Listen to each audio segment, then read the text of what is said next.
I thought that I would just check in very quickly and talk to you about the poem that I memorized for the month of January. This is The Fire of Joy, roughly 80 poems to get by heart and say aloud by Clive James. And the first 6 poems were great in this collection, but the one that I chose to memorize was Elegy by Chidiock Tichborne from 1586. And I have mostly memorized it, but I still need a few cues. So I have it open right down here, full disclosure, right down here below me. And so I'm gonna try and say it for you now. Elegy by Chidiock Tichborne, 1586.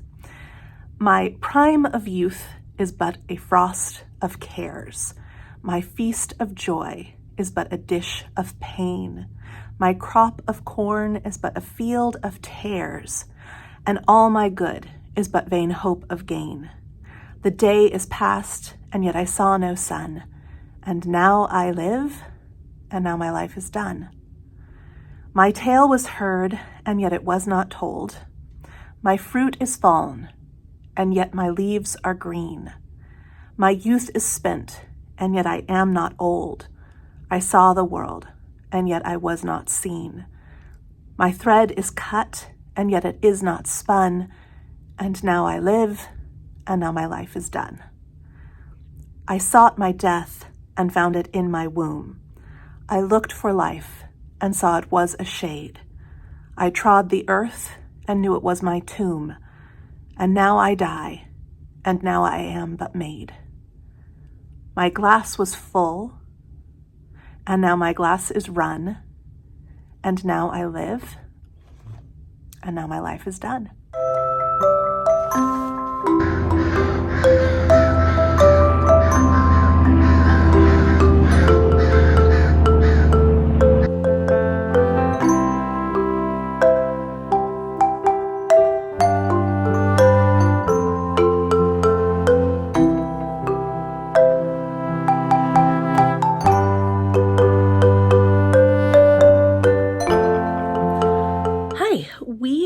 About to start reading our very first middle grade March, thank you, our very first middle grade March book of the 2023 middle grade March fun.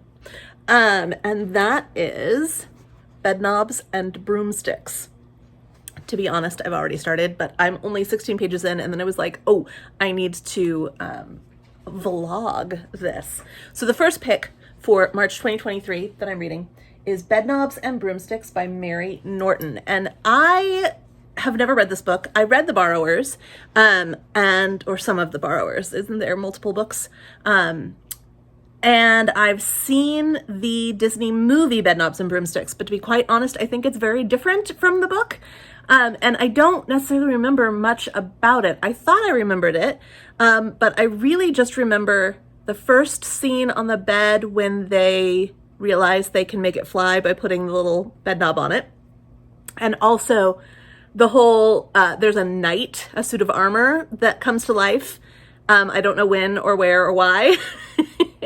And I also remember the whole Portobello Road song and dance, that I remember very, very well. And I know that it has something to do with World War II, but other than that, I don't know. Thank you for the love. Other than that, I don't know. So I'm really enjoying it, and I've noticed a few things already, only 16 pages in. I also just want to point out that my tabs and the pen that my Galentine's partner sent me this year match so perfectly. It's just lovely to work on my books with such a lovely set of colors. But anyway, I noticed several things. The first thing I want to point out is that although this book is like huge letters and it's written obviously for children, it's definitely a middle grade book, it uses very big words like aggrievedly. And I love that. And I wish that our books that we write for middle grade today also used very big words like aggrievedly. Because even if as a child you don't know the word or how to say the word or how to sound out the word, but we don't teach phonics anymore, but even if you don't know how to sound out the word, you can still look it up or ask somebody. You can have a conversation about the word, and it just opens so many doors for extra kind of investigation and practicing. And also you could just like read over it and not get stuck on it and see if you can figure out the meaning from context. I remember doing that so much as a child, just like reading over big words and not caring because I could get enough words to figure out what was going on.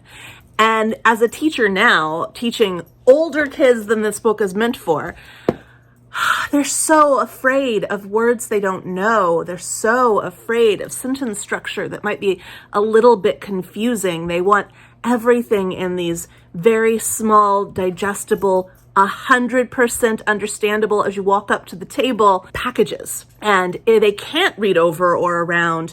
They have to stop. They have to figure out what it means. And then they have a hard time like taking that meaning and planting it in the sentence that they found it in.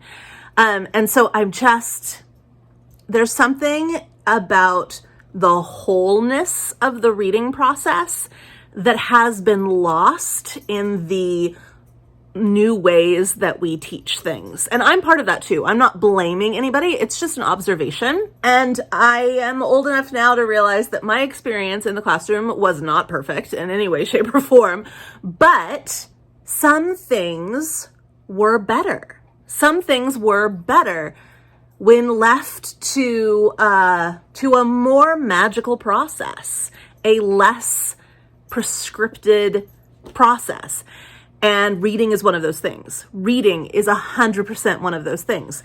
And I wish that more books had words like aggrievedly in the middle of them, even though a 10-year-old may not know the word aggrieved. Anyway, moving on from my soapbox. I also noticed on page 13, this little interaction. "Oh, Miss Price," cried Carrie warmly, "how terribly clever of you," is the response that the child has when Miss Price reveals that she is a witch, or that she's practicing to be a witch. And Carrie asks, "How did you first think of it?" And Miss Price responds, "Well, ever since I was a girl, I've had a bit of a gift for witchcraft, but somehow, what with piano lessons and looking after my mother, I never seemed to have the time to take it up seriously." And I love that so much. And here's why. Because it is talking about, or it's hinting at the fact that within you, you have this creativity. Like what is witchcraft? But the ability to harness tools and bits and pieces and put them together to create some kind of outcome. It is creation. And so, of course, women who create have always been thought of as dangerous. And, you're following with me. I don't need to keep explaining this. I know that I'm speaking probably to the choir here. Havoc is also something you could create. But so this little conversation here speaks to the fact that like she had this creative power in her that she didn't have a chance to develop because of all of the other distractions. Piano lessons, which is like this thing thrust upon her by society that says you need to do this, whether it was her parents or whether she thought she needed to do it, but she wasn't very interested in it, or whether it was just like, this is the, pre-World War II times and girls know how to play the piano, whatever. So the societal thing that says, no, don't do this, do this. And then also having to take care of her mother. And this is adult responsibility. This is growing into, being responsible, taking care of all the things that you don't, as a child, want to spend your time on, or, it's not what you're drawn to, but you know you need to do it. And that's when you start to step into adulthood, where you have to do these things because you have to do them, not because you want to do them. Whereas being a witch was something that was innate, that she didn't develop. All of the gifts that we have that are innate that we don't develop because of society and growing up. Responsibility, things we're supposed to do. I'm not saying she shouldn't take care of her mother, and I'm not saying she shouldn't have learned how to play the piano, but I just find it's such an interesting thing slipped in here so covertly into this childish, quote unquote childish. I think that's the 6th time I've done air quotes. I don't know. It's my thing today. But anyway, I'm already totally in love with this book, wanting to tap into my own innate talents that I haven't been able to do, like to create what is inside me to create. There's also a funny exchange that comes where she's like, I'm not a, like, she's sad because she's not a evil witch. She's not a bad witch because she didn't start practicing early enough. So, you know, I'll leave that there. I'll leave that there. But I am excited to be reading this, and I plan to read about 56 pages today. And I will check in with you the next time something fun happens.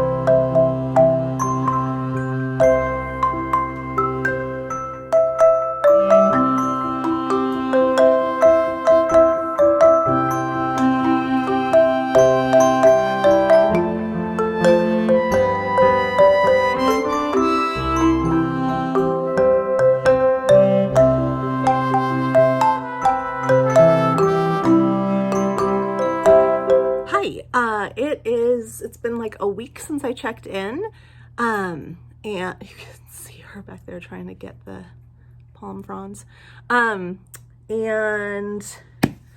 I have read so many books, but I haven't checked in at all. The last time I checked in with you, or the first time I checked in with you, I was talking about Bedknobs and Broomsticks by Mary Norton, and I just finished this today. This was a fun ride. This was very, like, a lot of things were very perceptive, but then a lot of things were just kind of like weird. Like, they totally gaslight the youngest son, the youngest brother, because he's the one who the witch gave the bed knob to, and so he's the only one that can do the magic. And at the end of the last book, like between, because this is 2 books in one. So at the end of the last book and into the start of the next book, the second book, they have had to return, they got in big trouble and they had to return home, and they have not had the bed and they've not used the knob and they've pretended like nothing happened. But the youngest son, the boy, is his name Peter? Paul is so young that he just says things all the time. So like, they've gone to these places that don't really exist. I mean, they exist apparently because they went there, but like, they're not part of our world. And he says things like, do you remember when we saw the cannibals and all these things? And they're like, no, you dreamed about the cannibals.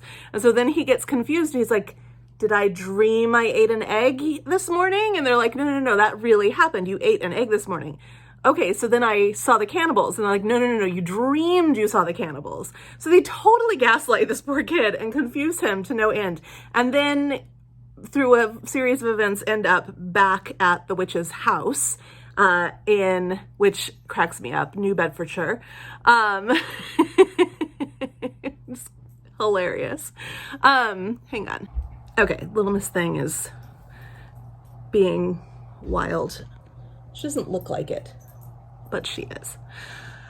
Anyway, so what was I saying? Oh, they totally gaslight Paul. And then through a series of events, they end up back at the witch's house, and they just kind of make him believe it all again. Like, this poor child, I can't even imagine what kind of adult he might grow up into. But overall, this was very fun and I enjoyed it.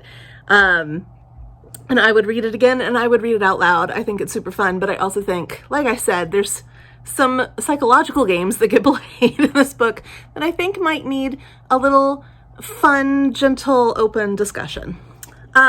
If you're reading it with young people. If you're reading it as an adult, it's kind of funny, actually.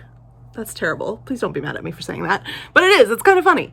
And then I read The Incorrigible Children of Ashton Place, Book 1, The Mysterious Howling by Mary Rose Wood. And I read this and listened to it at the same time, and I think that that is the way to go.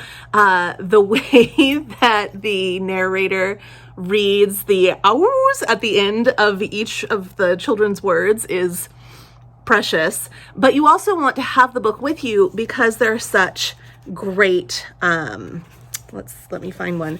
There are such great full page and sometimes double spread, like you're going to want to see those and you're going to want to hear the ows. It is such a sweet book about a young governess who loves animals, who gets hired who gets hired to care for these 3 kids that were found in the woods. The man who finds them, he has a young social climbing wife, and she is very embarrassed by these kids and also confused as to why her husband wants to keep them. She's like, we could put them in any orphanage. And he's like, nope, finders keepers.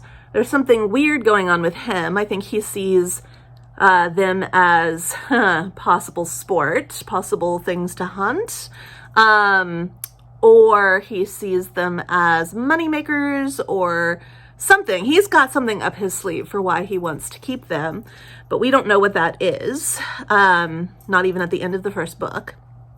And he wants to keep them. He also wants them to be kind of wild, but the wife wants them to be civilized. If they're going to be around her, she wants them to be civilized. And the governess just wants them to be safe and well and loved and raised properly. And so she's doing her best to take very good care of them, to teach them things. There's a point where she's always reading them. She's always reading them poetry.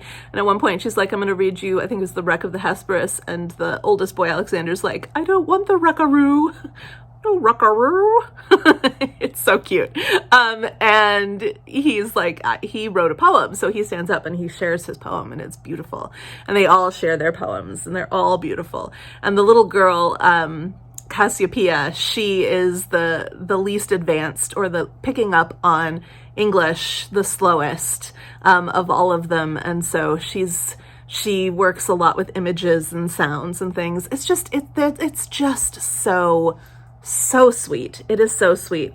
And but there is a point where there's a whole thing with a squirrel, and it's the resolution to the whole thing with the squirrel is super sweet with Cassiopeia. The whole book is just, there is mystery. There are some eerie things going on. There are some really sad, heartbreaking things. Like they see a wolf, because he's the guy who finds them. He's a big hunter.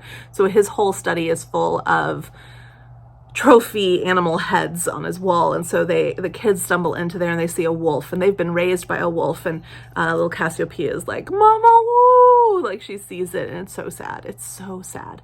But mostly it's really great because is her name Penelope? I think it's Penelope.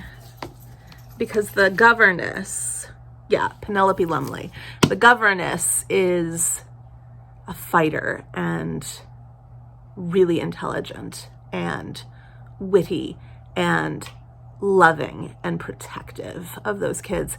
And so it's really great. It's a great little series, and I want to continue. I don't know when I will read the next book, but I hope that I can read the whole series this year because it's really, really delightful. And then the next book I picked up was, you know what? I also listened to and read on my Kindle Tom's Midnight Garden, which was bizarre. It's about a boy who, Tom and his brother Peter got measles, so Tom had to be sent away because he's never had measles before. He had to be quarantined just in case he'd had them, like he caught them. And his brother had to be quarantined while he recovered from them. So the brother stayed home and Tom got sent to relatives in the city, and they live in the city. They have no garden. They have just an alleyway behind their house. But then there's this clock that strikes 13, and it has this like Bible verse on this book on it, and about time, and the whole thing is about time. And he realizes that in the middle of the night, when the clock strikes 13, he can go outside and the house is different and there's a huge garden and some of the things that he can see in other people's like backyards and alleyways and things in his time period, the 30s or the 40s, they're there, but they're younger and they're in this one large estate garden. And he meets a Victorian family there that obviously don't live in his time, and they find him to be kind of dangerous, confusing, demon-like. Is he like, where does he come from? Is he a ghost? Why is he wearing pajamas? What are those? They don't have them yet. So he's there, he meets the kids, and he makes a friendship with the girl. And there's a lot of discussion about how time works in this book, which, even though it's written for kids, just was like, whoosh, like, I don't understand how the magic worked in this book beyond like the clock can strike 13. But the author wanted you to understand more, like wanted to explain more. And they try to do this whole elaborate thing with like skates and a cupboard and trains and, you're reading and you're following, but you're not. I consider myself to be fairly intelligent, and it was not making sense to me what they were doing. However, just suspend your disbelief, go with it. And the ending and the reunion of the two people is very, very sweet, because they do get separated. Of course, time separates them. It's unnatural what they're doing in the first place, right? And so eventually they do reunite, and it's really sweet and really special. And the book itself is very entertaining, very well written. It felt kind of Narnia-esque, except that I think what Narnia has over it is that C.S. Lewis never tries to explain to you how the wardrobe works or why these kids can fall into this other world. It's just the way it is. I think that this book probably would have benefited from a very similar approach. There's a clock that strikes 13, and there is a woman who cares for that clock, and there is a boy who finds a garden when the clock strikes 13. Like, leave it at that instead of trying to have these big conversations about time.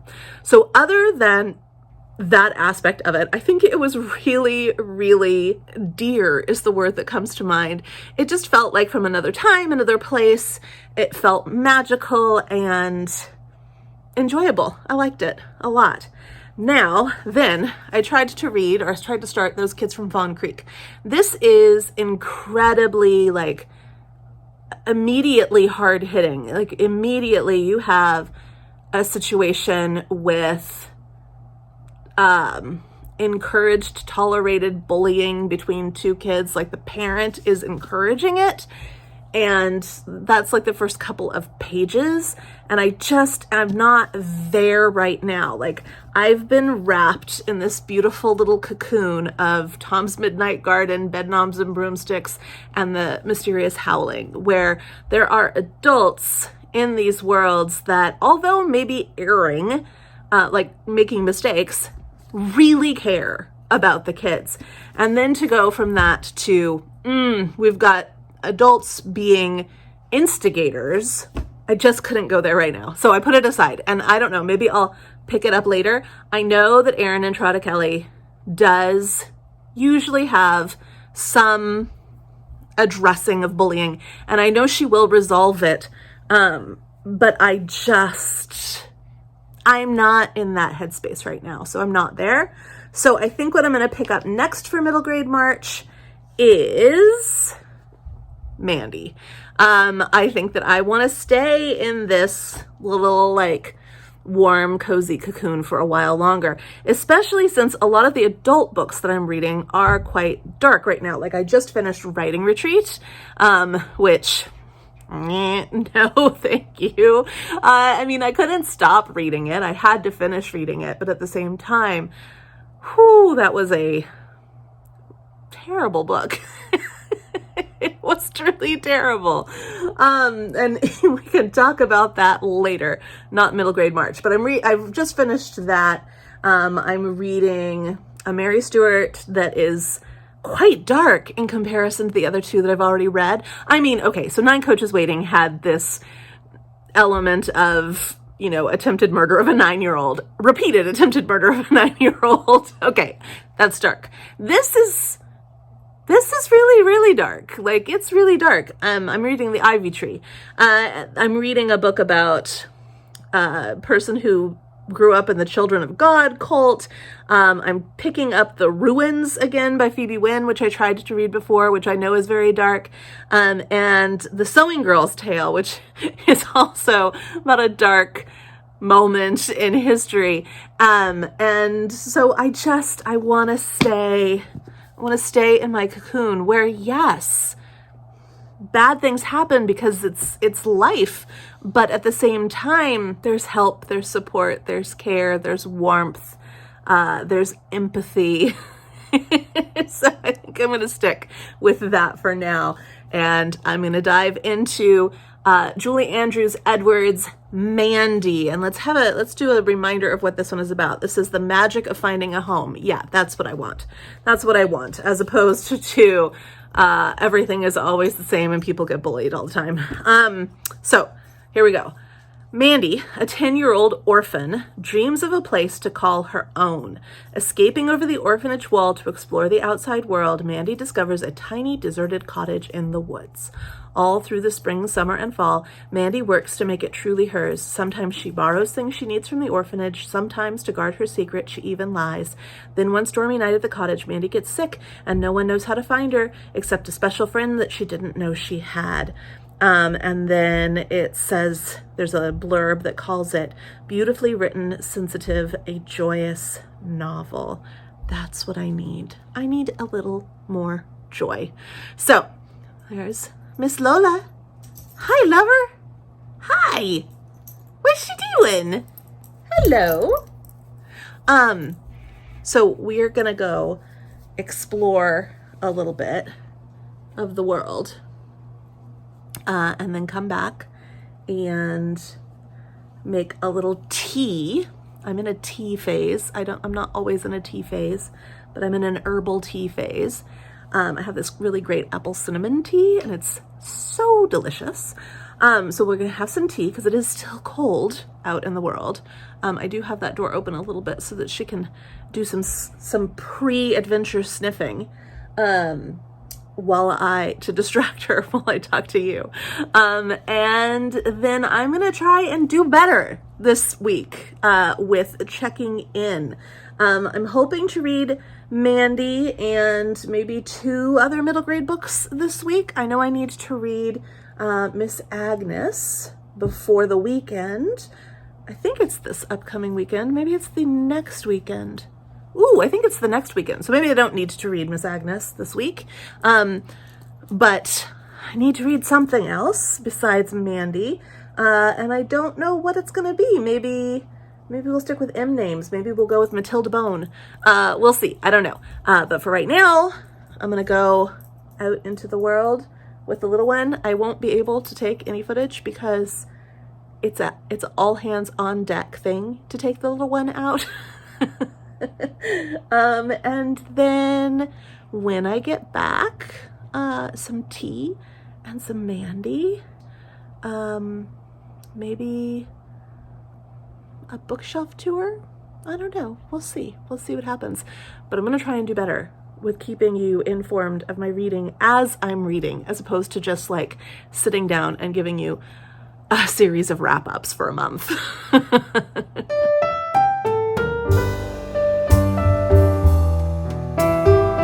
Also, I've taken 0 B-reel. I need some B-reel footage, and I haven't done any of it. It's been a really, really crazy week. Not a bad week, just extremely busy and full and with lots of unforeseen extra things, like them coming in to check all the fire alarms in the buildings and having to leave Lola home alone like with that. Me forgetting to take the couch cushions. I have to take these couch cushions off the couch in the morning when I leave because she just thinks that they are gigantic stuffy chew toys and wants to play with them. And so she doesn't chew on the, knock on wood, she doesn't chew on the like seating, the couch cushions that you sit on, but she cannot resist these big fluffy cushiony things. So I usually take them off, and this Friday I forgot to take them off, and yes, she had a ball with the one in the center there. I've re-sewn that one like 8 times. Or having a bunch of our teachers out with stomach flu. So I ended up not having a free period at all on Friday, and normally it's kind of like we have to have a break. I didn't have a single break on Friday, and I also ended up with I'm not assigned to monitor a tutorial, which is like a study hall, and I ended up monitoring 3 in one room, 3 people's full tutorials in one room. That's like, most people have like 8 kids in a tutorial, and I had 8 times 3 in one room, and I don't normally have a tutorial. So like that show, if that is any indication of how extra the week was, then use that as the measurement. And then there was just like on Tuesday, this feels like a million years ago, but on Monday night, we went to bed thinking we were going to wake up to a snow day on Tuesday, and then it didn't snow at all. I mean, it was a big deal. Everybody was talking about it. We were told to take all our stuff home. Everybody felt positive that it was going to be a work from home snow day, and not a single flake. So that was like major high, major low, with all sorts of extra like preparation and stuff, because we thought we would have to switch gears to like asynchronous learning and type out emails of instructions and all of these things. So we did all of that prep work for nothing, just to get up exhausted and go in for a full day of actual teaching. And then there was like extra special programming on Wednesday, and just a big week. And I'm still tired from it, and I go back to work tomorrow. The weekend is not enough. The weekend is not enough. The weekend is not enough. The weekend is not enough. Because a good 2/3 of your weekend is spent in planning and grading. So in reality, you really get like, if you're lucky, maybe 20 hours. Maybe. I mean, not including sleep, but sleep you get in the week anyway. Hopefully, if you don't take it. Sleep is a must. Sleep is a non-negotiable. Anyway, it's starting to get overcast. The sun went somewhere. I am going to go, and I promise to check in better this week. I promise. Now, have some fun, be real. I don't know what it will be, but it'll be something.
So the award for worst middle grade March vlogger of the month goes to me. I have been truly terrible at actually vlogging my reading for middle grade March. But I have done clips talking about books, all from this position right here, the couch. And I did take a little bit of B-roll, and I have like slowly put those things over the course of the month into an editing process, right? So I want to go ahead and finish this out, but that means that I have to quickly talk about 6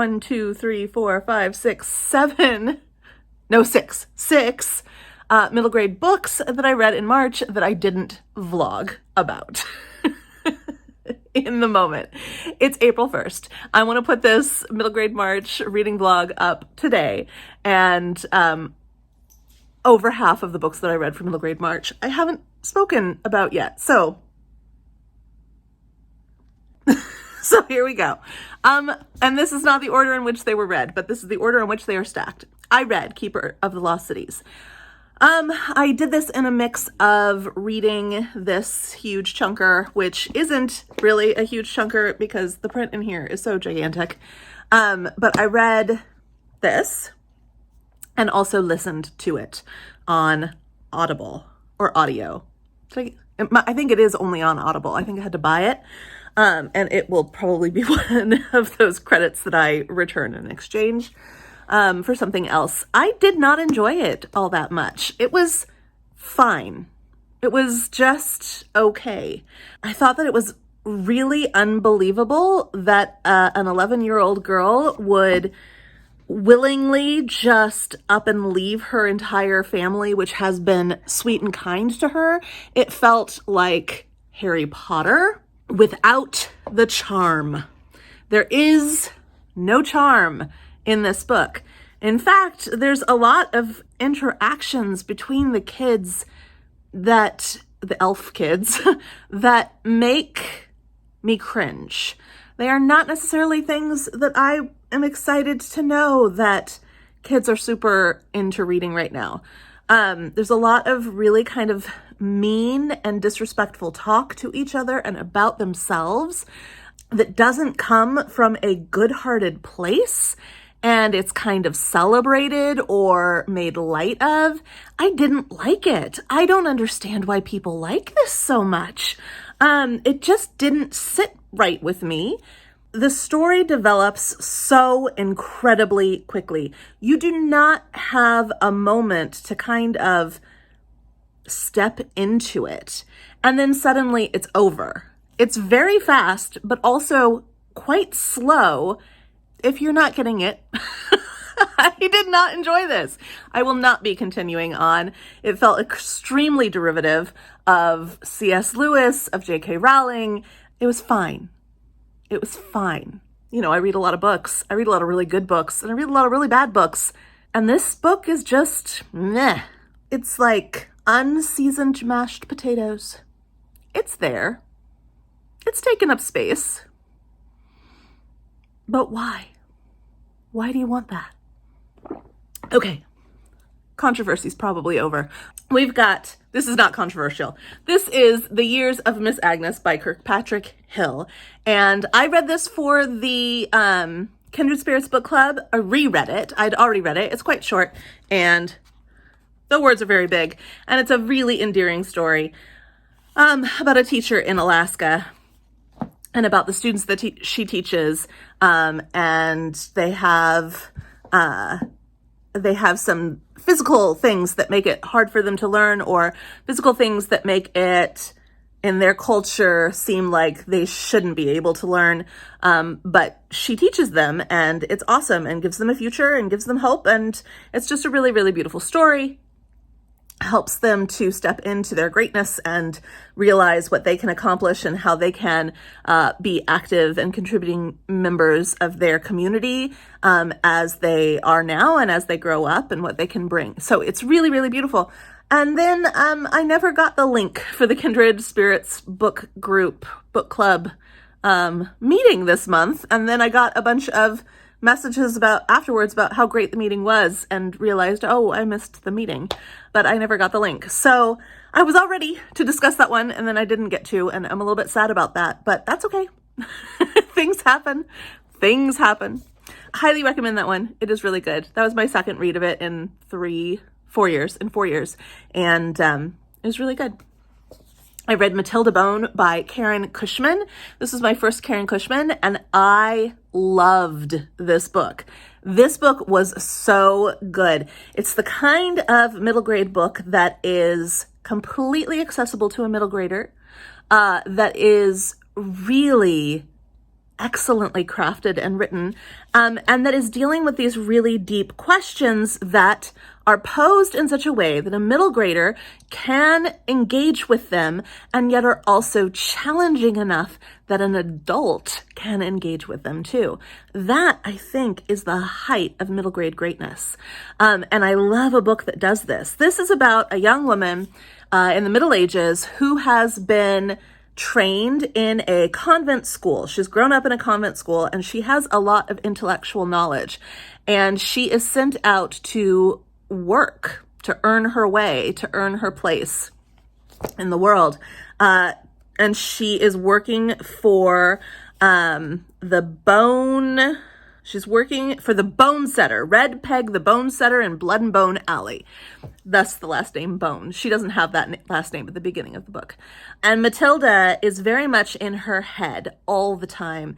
And that's not useful most of the time in the real world. So she gets cheated when she gets sent out to go grocery shopping.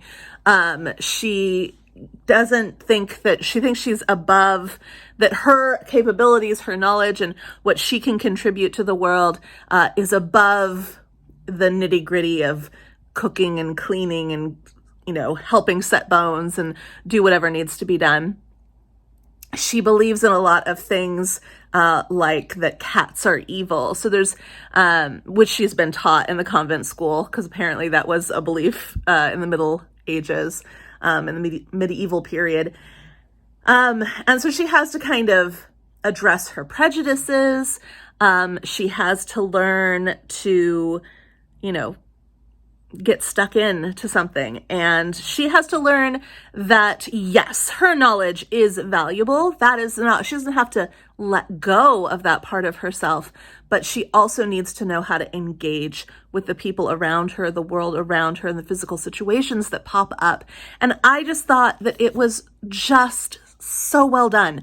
I will read so much more Karen Cushman from now on. This was my first one. I've never read Catherine Called Birdie, although I have it on my shelf, and I think I have it on an upcoming TBR. I want to read everything though. She's this author, Karen, I keep saying Catherine, Karen Cushman, gives me the same kind of warm, cozy, challenged feeling that reading Avi books give me. So I'm all for it. I love Avi. I love Karen Cushman. I love Adam Gidwitz. His The Inquisitor's Tale is one of my all-time favorite books of all time. And he blurbs it, or he writes the introduction to this. I think he writes the introduction to almost all of the new, issuing of Karen Cushman's books. And that was awesome to read as well, because I have a lot of respect for Adam Gidwitz. I had a group of students once. We read The Inquisitor's Tale as a read aloud over the course of several months. And when it was finished, they loved it so much, that they wanted to write the author. They don't generally ask to write an author to say, a fan letter, hey, I loved your book so much. But they did. And so we did find his website and sent him an email. Everybody sent him an email, and he responded to all of them. Now, of course, maybe it was a secretary that responded with his name, but he responded individually to each letter. Whoever was responding on his behalf, be it him or a secretary, read every word of every one of those 7th and 8th grade letters and responded to each student as an individual human being. And it was so meaningful, and it was so wonderful. And I've just loved him ever since. And I'm having some allergy issues. If you see my eyes watering, I keep coughing, and then I'm going to cut all the coughs out. But the coughing and the sneezing and the watery eyes, it's all allergies. Going strong over here. But we've got Julie Andrews Edwards' Mandy. I read for the first time ever and absolutely loved this. This was delightful. Again, looks thick and big, but it's got big words and some images. And the whole book is just a beautiful, beautiful thing of magic and escapism. And you just feel like, I don't know, it is a completely different story and a very different writing style, but it reminded me for some reason of when I first discovered Paddington when I was a kid, and I read the real Paddington Bear books. And there's something about maybe the pacing or the way that the plot unfolds that reminded me of that feeling. I just sunk into this and I absolutely loved it. And it's got a fun twist at the end, and it's reminiscent of, and I think it's because of the movies that Julie Andrews has been in and the person that she is, but it's reminiscent of so many stories and the storytelling skills of authors like P.L. Travers, and just like it feels the same, except that it doesn't, for like thinking of P.L. Travers, it doesn't have that harsh edge. There's nothing harsh about this. Even when you realize Mandy is actually going through some extremely difficult emotions for real world reasons, it still doesn't cut. It's still, it's really evoking empathy as opposed to sympathy. And it's really beautifully done. I love it. Absolutely loved it. And we'll definitely be rereading that. That was a great book. I finally got to read Tuesdays at the Castle by Jessica Day George, and this was really fun.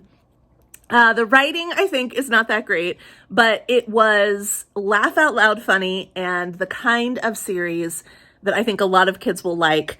It is about a brave, plucky girl who has to save the day, with her friends, her family, in a, bid to keep her whole kingdom safe, by restoring the life of a castle that was, living, active, changing all the time. And it's been taken over, and she has to save the day because she's the only one with the knowledge needed to do so. And she's got to be brave, and she's got to be strong, and she has to tap into both her independence and her reliance on others. And she has to be logical, but also creative. And it's funny and fabulous. It's absolutely fabulous. And I would recommend it to a million children that I know. Reread The Secret Garden. This is my controversial opinion because I know that a lot of people over the last couple of years, like COVID times, that I watch on YouTube, on BookTube, did some rereads of some classics like The Secret Garden and went, ew, yuck, how dare we teach this anymore? How dare we read this? How dare we put this in the hands of children?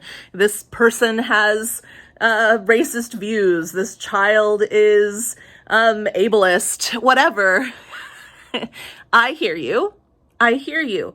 But did you actually read the book? Because all of that is dealt with. The child is on a character arc, like she's got an arc. She's on an arc and she's changing. And it's actually quite forward thinking for the time that it was written.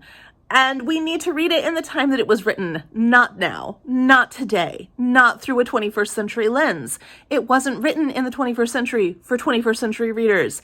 It was written in the early 1900s.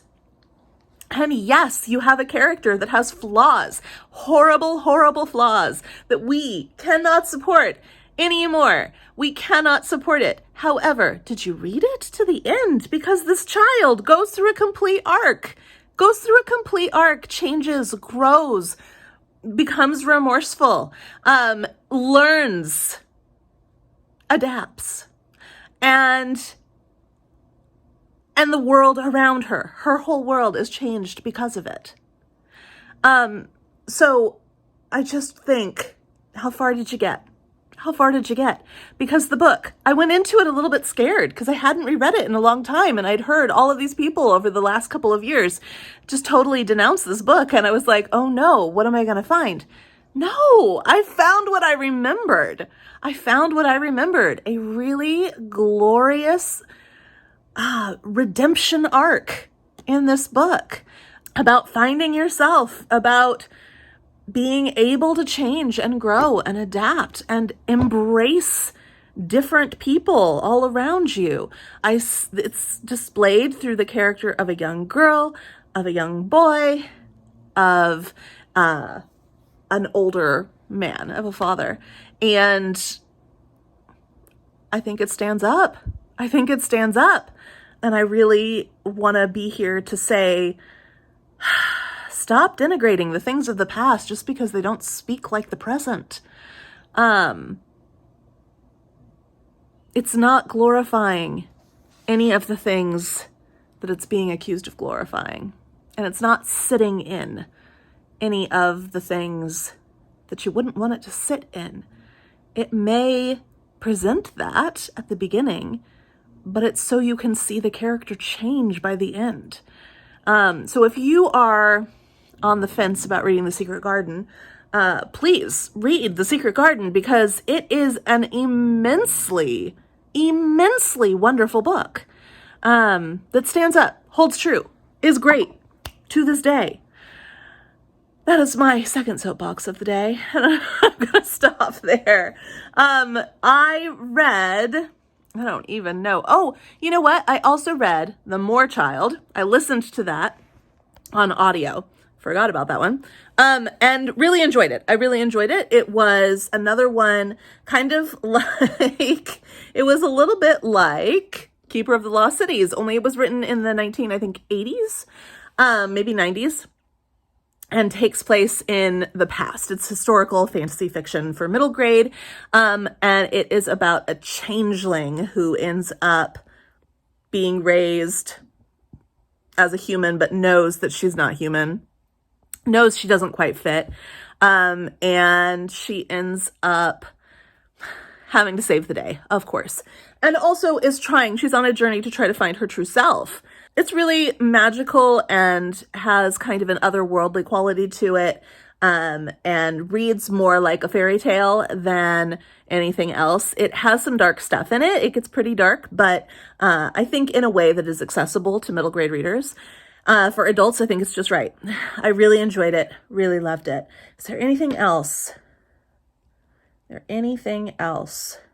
So I don't actually know how many middle grade March books I read this month. Let's see. I've got 1, 2, 3, 4, 5, 6 here. I know there's 7, 8, 9. Did I read 9? I think I read 9 or 10 middle grade March books this month. And I think I had 14 or so on my TBR list, and I didn't get to them all. I chose not to read the Erin and Entrada Kelly right now because I couldn't get into it after I talked about it in a previous clip, about how it started with adults encouraging bullying. And I was just like, I'm not going there. Not right now. I wanted more child, more Secret Garden, more that kind of reality escapism than reality. And so I decided to just put that one on the back burner for right now.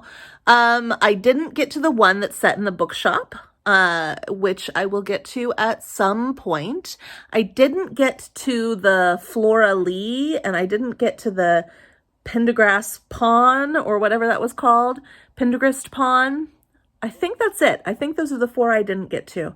But I got to everything else that was on my list, and I do think that it was a really, really successful middle grade March.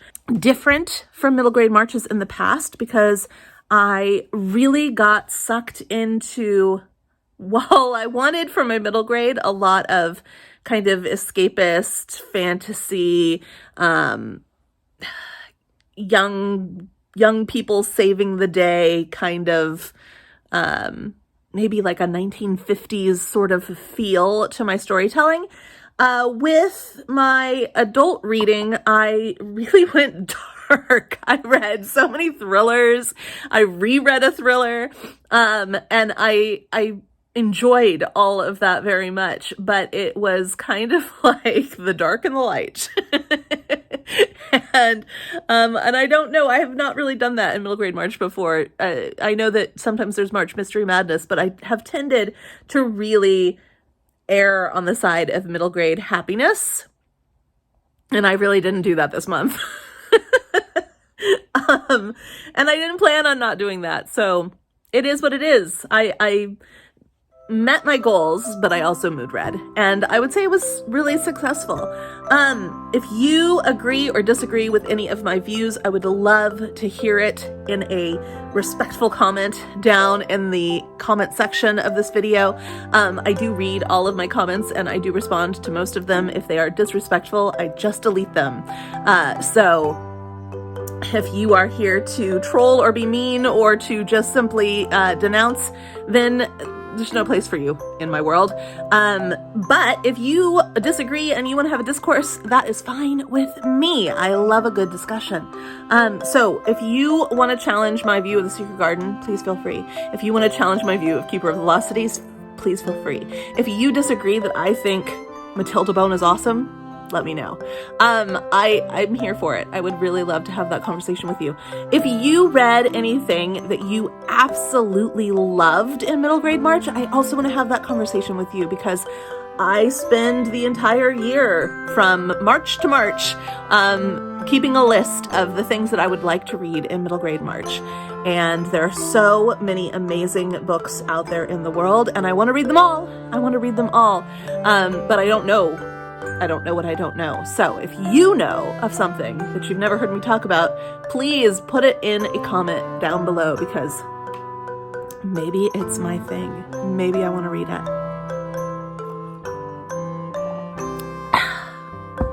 With that, I will close out this video and get this out into the world. I hope you had a great middle grade March. I sure did. And I'll see you later.